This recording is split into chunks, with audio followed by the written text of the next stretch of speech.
Sebuah sajak karya W.S. Rendra. Kesaksian akhir abad.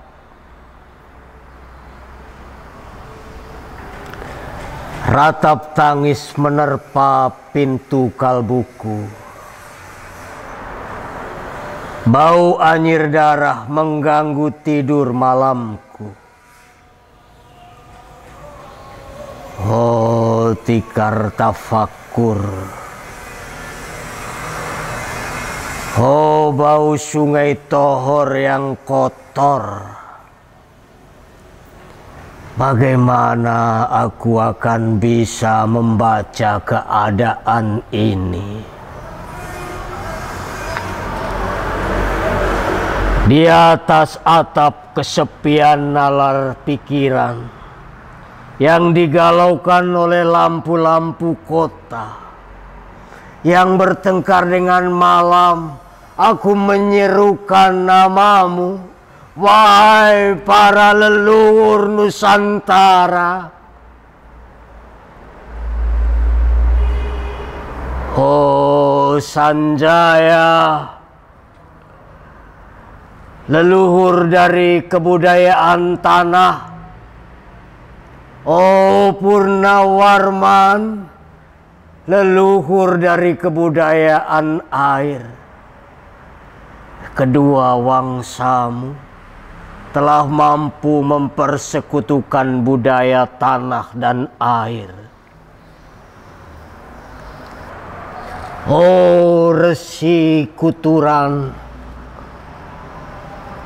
oh Resi Nirarte, empu-empu tampan yang penuh kedamaian, telah kamu ajarkan tatanan hidup yang aneka dan sejahtera yang dijaga oleh Dewan Hukum Adat. Oh, bagaimana mesti aku mengerti bahasa bising dari bangsaku kini? Oh, kajau lali dong, bintang cemerlang tanah Ugi, negarawan yang pintar dan bijaksana. Telah kamu ajarkan aturan permainan di dalam benturan-benturan keinginan yang berbagai ragam di dalam kehidupan. Ada bicara, rapang dan wari. Oh, lihatlah wajah-wajah berdarah dan rahim yang diperkosa muncul dari puing-puing tatanan hidup yang porak-poranda. Kejahatan kasat mata tertawa tanpa pengadilan. Kekuasaan kekerasan berak dan berdahak di atas bendera kebangsaan. Oh, anak cucuku di zaman cybernetik, bagaimana akan kalian baca prasasti dari zaman kami? Apakah kami akan mampu menjadi ilham kesimpulan? Ataukah kami justru menjadi sumber masalah di dalam kehidupan? Dengan puisi ini aku bersaksi bahwa rakyat Indonesia belum merdeka. Rakyat yang tanpa hak hukum bukanlah rakyat merdeka. Bagaimana rakyat bisa merdeka bila polisi menjadi aparat pemerintah dan tidak menjadi aparat hukum yang melindungi hak warga negara? Bagaimana rakyat bisa merdeka bila birokrasi negara tidak menjadi abdi rakyat, melainkan menjadi abdi pemerintah yang berkuasa?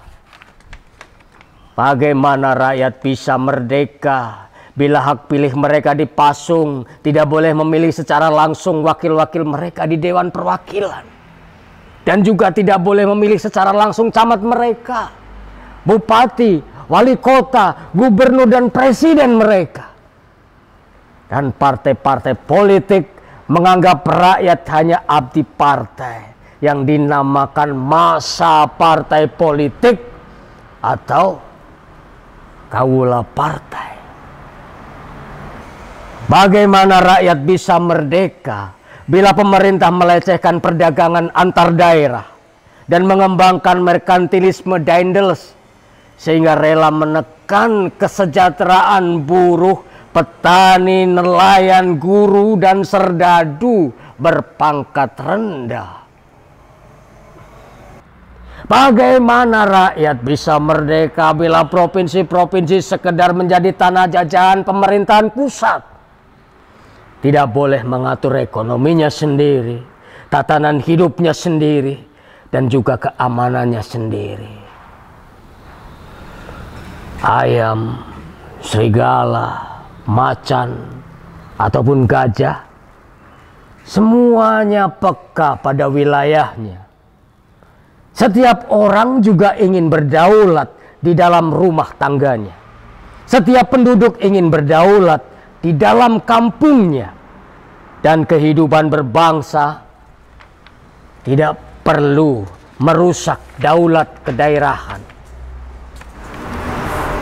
Hasrat berbangsa dan naluri rakyat untuk menjalin ikatan daya cipta antar suku yang penuh keanekaan kehidupan dan memaklumkan wilayah pergaulan yang lebih luas untuk merdeka bersama.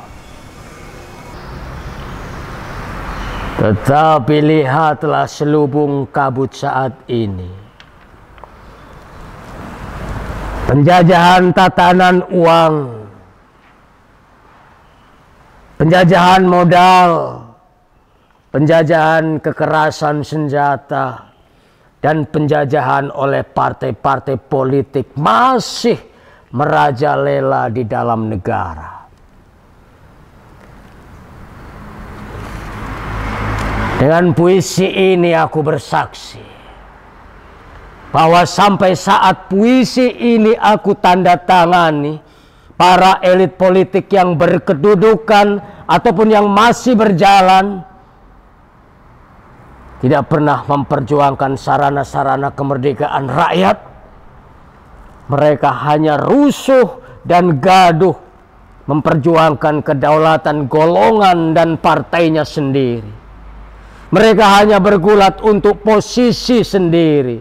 Mereka tidak peduli kepada posisi hukum, posisi polisi, ataupun posisi birokrasi. Dengan picik, mereka akan mendaur ulang malapetaka bangsa dan negara yang telah terjadi. Oh, Indonesia.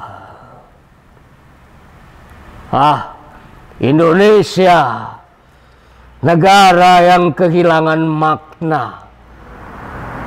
Rakyat sudah dirusak tatanan hidupnya. Berarti sudah dirusak dasar peradabannya. Dan akibatnya dirusak pula kemanusiaannya.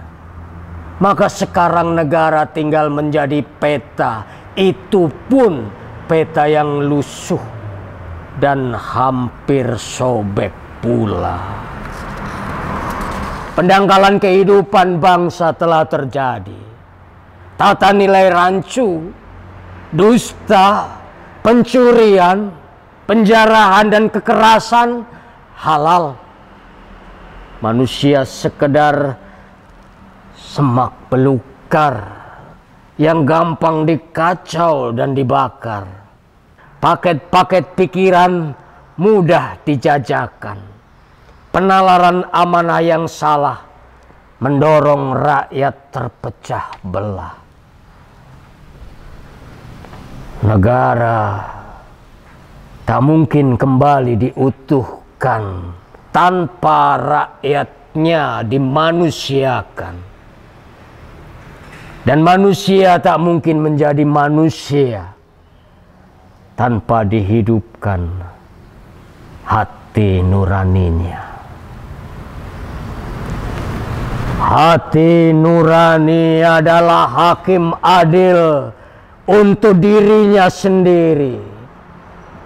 Hati nurani adalah sendi dari kesadaran akan kemerdekaan pribadi. Dengan puisi ini aku bersaksi bahwa hati nurani itu meski dibakar tidak bisa menjadi abu. Hati nurani senantiasa bisa bersemi meski sudah ditebang, putus di batang. Begitulah fitrah manusia, ciptaan Tuhan yang Maha Esa. 31 Desember 1999, Candi Ceto.